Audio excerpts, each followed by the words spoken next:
नाव योगेश नरसिंग मार्गम. मी गेल्या 15 वर्षापासून राष्ट्रीय काँग्रेस पक्षामध्ये कार्यरत होतो.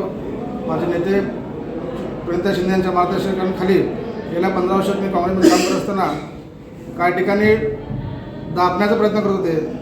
येणाऱ्या महापालिकेमध्ये मी राष्ट्रवादी काँग्रेसमध्ये पक्ष प्रवेश करून माझे मार्गदर्शक सुधीर करटमठ, संतोष पवार यांच्या नेतृत्वाखाली आज राष्ट्रवादी काँग्रेस पक्षामध्ये प्रवेश केलेला आहे. आणि येणाऱ्या प्रभाग क्रमांक 9 सर्वसाधारण या विभागातून मी अर्ज मागत आहे.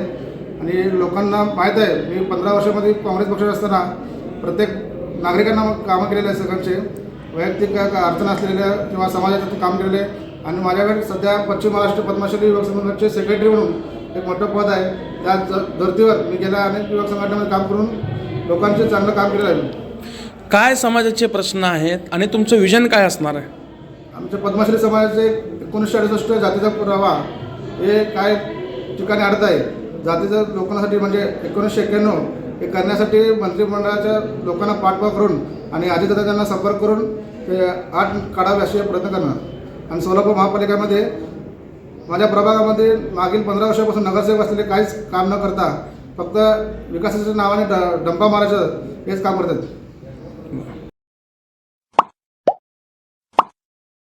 Like, subscribe, click on the bell.